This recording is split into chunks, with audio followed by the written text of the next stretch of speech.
পথাৰ উদং হোৱাৰ লগে লগে কলিয়াবৰৰ জনাঞ্চলত চলিছে বন্য হস্তীৰ উপদ্ৰৱ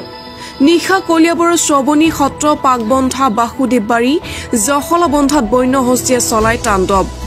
ঘৰ দুৱাৰ গুদাম ঘৰ চাইকেল বাইক ভাঙি কৰে লণ্ড ভণ্ড জখলাবন্ধাৰ দুলাল শৰ্মা নামৰ ব্যক্তিজনৰ ঘৰত গুদাম ঘৰ ভাঙি ধান খাই বাইক চাইকেল পানী মটৰ ভাঙি বিস্তৰ ক্ষতি সাধন কৰে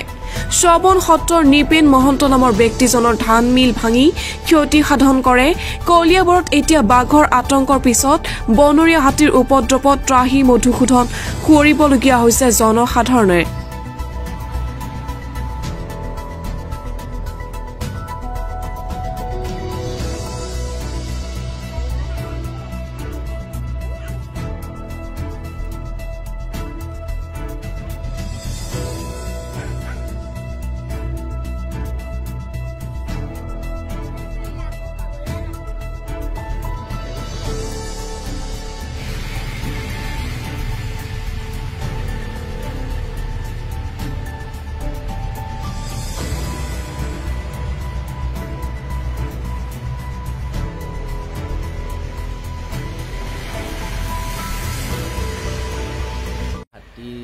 চাৰে 4টামান বজাত আহিছিলে আমি প্ৰথমতে গম পোৱা নাছিলোঁ তাৰপিছত উঠি অহাৰ পাছত আমি গম পালোঁ যে হাতীজনে ইয়াতে আছিলে আমি অকণ হুলস্থুল কৰাৰ পাছত তেওঁ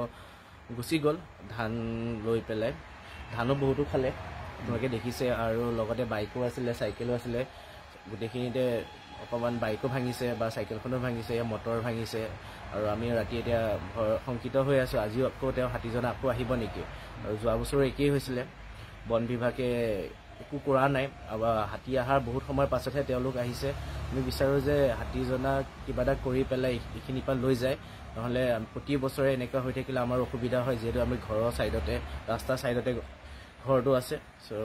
এইটোৱে আহ্বান জনাওঁ যে ৰাস্তাৰ কাষলৈও হাতী আহে মানে ৰাস্তাৰ কাষলৈও হাতী আহিব লৈছে আপোনালোকৰ ঠাইখনৰ নামটো জখলাবন্ধা আচিনা থানত ওচৰত